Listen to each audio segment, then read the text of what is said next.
Hello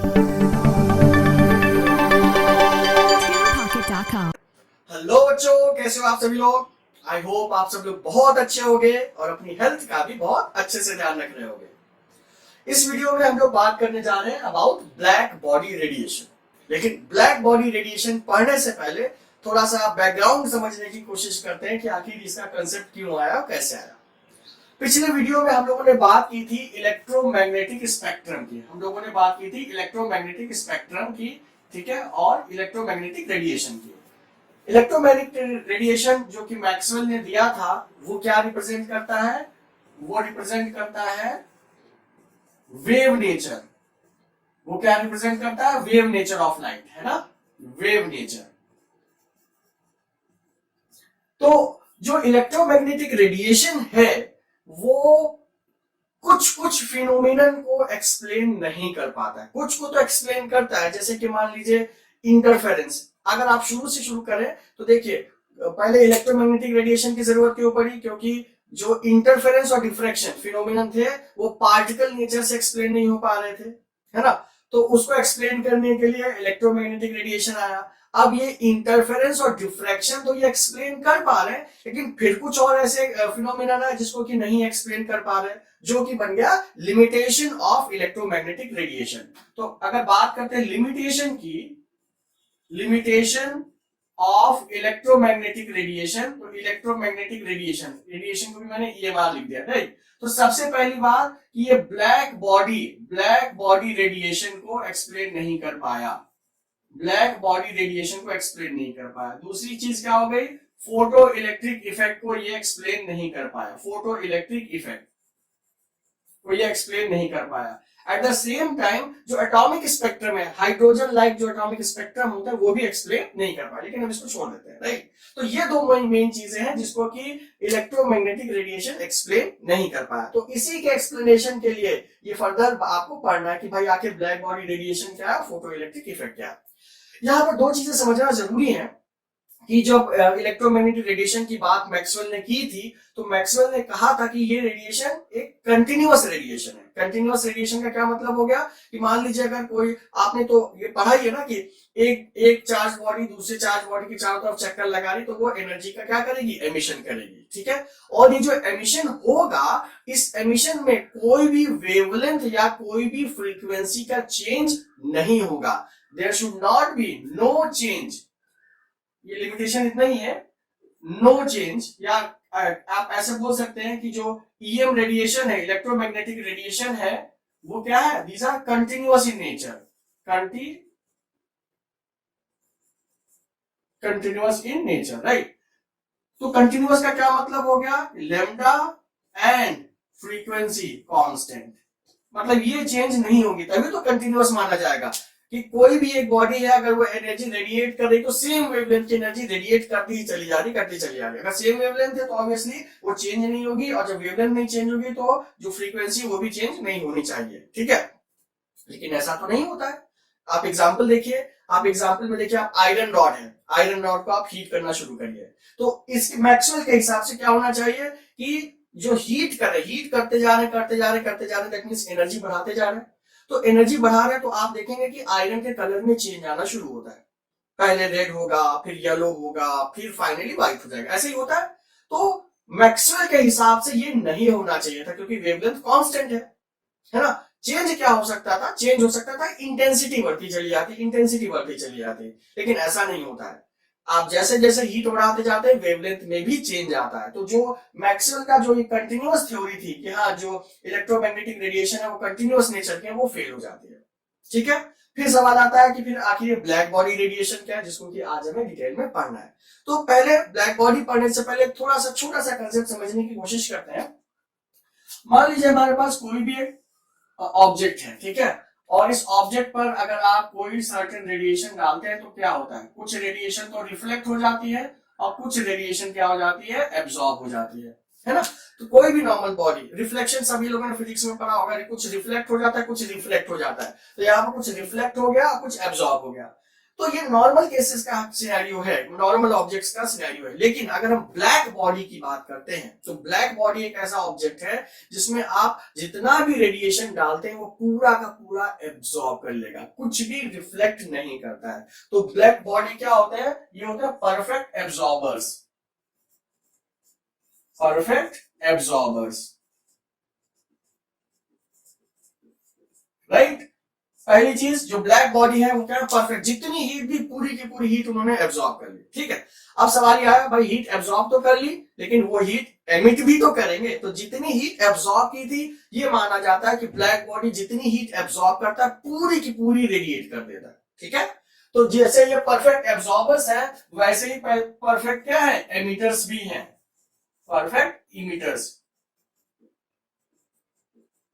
जैसे perfect absorbers वैसे ही perfect emitters, right. अब सवाल आता है कि ब्लैक बॉडी आप कैसे बना सकते हैं? तो सिंपल है, ब्लैक बॉडी होती क्या है? एक स्फेरिकल ऑब्जेक्ट है, एक हॉलो स्फीयर होता है, हॉलो स्फीयर होता है जिसको कि आप अंदर से प्लेटिनम ब्लैक से आप उसको कोट करते हैं और इस बॉल में, इस स्फीयर में एक छोटा सा होल होता है। तो जब आप इसको हीट करना शुरू करते हैं तो ये क्या करता है? वो सारी हीट एब्जॉर्ब करता है और एट द सेम टाइम वो रेडिएट भी करेगा। तो जो ग्लो दिखता है this is of black body. तो कहने का मतलब ये होगा कि उसने पूरी हीट एब्जॉर्ब की और जब ठंडा होगा तो वो उतनी हीट क्या करेगा? रिलीज भी कर देगा, एज सिंपल एज दैट, ठीक है। अब यहां पर समझने वाली बात ये है कि जैसे जैसे आप हीट कर रहे हैं, जैसे जैसे आप टेम्परेचर बढ़ा रहे हैं, वैसे वैसे क्या होता है? उसके कलर में भी चेंज आता है। और कलर में चेंज आ रहा है दैट मींस यहाँ पर जो कंटिन्यूअस नेचर है, कंटिन्यूअस थ्योरी है मैक्सवेल की, वो डिस्कार्ड हो जाती है, ठीक है। और ये आप सभी को पता ही है। आप अगर एग्जांपल देखिए, ग्राफ से समझने की कोशिश करते हैं, एक ग्राफ से समझने की कोशिश करते हैं कि मान लीजिए हमारे पास में ये क्या है? ये इंटेंसिटी है, ये इंटेंसिटी है, ठीक है। और ये हमारे पास वेवलेंथ है, ठीक। तो जैसे जैसे आप टेम्परेचर बढ़ाएंगे आप देखते क्या है कि जो इंटेंसिटी तो बढ़ रही है लेकिन जो मैक्सिमा है, पीक का मैक्सिमा है, वो थोड़ा थोड़ा शिफ्ट होता है टुवर्ड्स लेसर लेमडा। पिछले वीडियो में हम लोगों ने देखा था कि एनर्जी की अगर बात करते हैं, ठीक है, तो ज्यादा एनर्जी किसके साथ में एसोसिएटेड है? लेस वेवलेंथ के साथ में। याद है कि नहीं याद है? जितनी कम वेवलेंथ उतनी ज्यादा एसोसिएटेड एनर्जी, है ना। तो अगर हम ग्राफ की बात करते हैं तो मान लीजिए हम थोड़ा सा आपको समझाने की कोशिश करते हैं। ये पहला टेम्परेचर हो गया, ठीक है, T1। ये दूसरा टेम्परेचर हो गया, ये तीसरा टेम्परेचर हो गया। और खास बात क्या है? आप मैक्सिमा इधर मान लीजिए, मैक्सिमा इधर मान लीजिए, मैक्सिमा इधर मान लीजिए। मतलब कि ये डिस्टेंस बहुत ज्यादा नहीं होगा, पास पास ही, लेकिन हमने आपको समझाने के लिए थोड़ा सा दूर किया है। कहने का मतलब हुआ अगर ये फर्स्ट वाला टेम्परेचर T1 है, ये T2 है, ये T3 है, ठीक है। तो टेम्परेचर सबसे ज्यादा किसका है? मान लीजिए टेम्परेचर हमारे पास है T3 का सबसे ज्यादा, देन T2 का सबसे ज्यादा, देन T1 का सबसे ज्यादा, ये टेम्परेचर है। लेकिन अगर वेवलेंथ की बात करेंगे, तो वेवलेंथ सबसे ज्यादा किसकी है? T1 की, है ना। तो यहां पर जो वेवलेंथ हो जाएगी, wavelength λ1 would be greater than λ2 would be greater than λ3। क्या ये बात समझ में आ गई? ये एसोसिएशन है टेम्परेचर और वेवलेंथ का। जैसे जैसे आप टेम्परेचर बढ़ाते जाएंगे जो एसोसिएटेड वेवलेंथ है वो धीरे धीरे क्या होती जाएगी? कम होती जाएगी, है ना। तो यही वीन्स डिस्प्लेसमेंट लॉ भी है, वीन्स डिस्प्लेसमेंट लॉ। और ये लॉ क्या कहता है? बहुत ही सिंपल सा लॉ है। इन्होंने यही किया, lambda and T is equal to constant, lambda T is equal to constant. और ये आपको पता ही है अगर कांस्टेंट की हटाएंगे तो क्या होगा? यही तो हो जाएगा। इतनी देर से हम लोग यही बात तो कर रहे हैं। टेम्परेचर आप कम करते जाएंगे लेमडा बढ़ता जाएगा, टेम्परेचर बढ़ाते जाएंगे लेमडा कम होता जाएगा, है ना। कल भी हम लोगों ने यही बात की थी, जितनी वेवलेंथ कम उतना ज्यादा एसोसिएटेड एनर्जी। यहाँ टेम्परेचर और वेवलेंथ का कोरिलेशन देख रहे हैं। भाई बॉडी है, आप उसको हीट कर रहे हैं, हीट कर मतलब एनर्जी तो दे रहे हो ना। तो एनर्जी जितनी ज्यादा मिलेगी वेवलेंथ कम करता चला जाएगा, क्योंकि एनर्जी तो कांस्टेंट रखनी है। तो यहाँ पर क्या, जितनी ज्यादा आप टेम्परेचर बढ़ाते जाओगे वेवलेंथ कम होती जाएगी, ठीक। तो फिर से एक बार ब्लैक बॉडी रेडिएशन ये कंसेप्ट क्या कहता है कि जैसे जैसे आप टेम्परेचर बढ़ा रहे हो, जैसे जैसे टेम्परेचर इंक्रीज करोगे, there is a change in the wavelength. और मैक्सवेल ने यही कहा था कि कोई भी चेंज नहीं होगा, ना वेवलेंथ में ना फ्रीक्वेंसी में। लेकिन ब्लैक बॉडी में आपको दिख रहा है चेंज हो रहा है। ब्लैक बॉडी नहीं भी दिख रही, आप आयरन को हीट करके देख लो, पहले रेड होगा, फिर ऑरेंज होगा, येलो होगा, देन फाइनली व्हाइट हो जाएगा। तो ये वेवलेंथ का ही तो चेंज हुआ, जितना टेम्परेचर बढ़ाते जाओगे वेवलेंथ चेंज होती जाएगी। तो ये कंसेप्ट जो है वो इलेक्ट्रोमैग्नेटिक रेडिएशन मतलब वेव नेचर नहीं एक्सप्लेन कर पाया। तो इसको एक्सप्लेन करने के लिए कि आखिर ये ऐसा क्यों हो रहा है, इसको एक्सप्लेन करने के लिए मैदान में आना पड़ा मैक्स प्लैंक को। मैक्स प्लैंक, ठीक है। तो मैक्स प्लैंक ने कहा कि भाई ये जो वेव नेचर है ना, जो एनर्जी है वो कंटिन्यूअस नहीं है। ये जो एनर्जी है वो कंटिन्यूअस नहीं है, बल्कि वो स्मॉल पैकेट्स में, स्मॉल पोर्शंस में या स्मॉल पैकेट्स में रिलीज होती है। तो अगर हम इसको कंटिन्यूअस की जगह अगर इसको डिसकंटिन्यूअस बना दे, थोड़ा सा चेंज कर दे, यस, तो स्मॉल पैकेट्स में ये लिबरेट हो रही है ना। तो मैक्स प्लैंक ने यही कहा कि जो एनर्जी लिबरेट होगी ब्लैक बॉडी रेडिएशन को, कि आखिर ये वेवलेंथ का आखिर चेंज क्यों आया, तो इन्होंने यही कहा कि जो भी एनर्जी रेडिएट होगी वो कंटिन्यूअस ना होगी, स्मॉल पैकेट्स में होगी। और उस पैकेट को ही कहा गया, क्या कहा गया, अगर लाइट की बात करें तो उसको फोटोन कहा गया। तो इन्होंने जो बात कही, energy is directly proportional to frequency, ये हम लोगों ने कल भी पढ़ा था। भाई वेवलेंथ कम कर दोगे तो क्या होगा, ऑब्वियसली फ्रीक्वेंसी बढ़ जाएगी, यही चीज तो कही थी ना। तो जब प्रोपोर्शनलिटी साइन हटाएंगे तो क्या हो जाएगा, यहाँ पर एक कांस्टेंट आ जाएगा, E is equal to H nu. H क्या हो जाता है, प्लैंक्स कांस्टेंट, है ना, प्लैंक्स कांस्टेंट, ठीक है। तो सिंपल बात ये कह रहा है कि जो E है, E is equal to H nu. तो हर क्वांटा के साथ में, या इसी को किस कह लीजिए आप, हर पैकेट के साथ में जो एसोसिएटेड एनर्जी होगी वो E हो जाएगी, ठीक है। यहीं पर कहा गया quantization of energy. Quantization of energy मतलब ये जो पैकेट है, सबसे छोटा पैकेट की एनर्जी है, सबसे छोटा पैकेट बड़ा धमाका, ठीक है।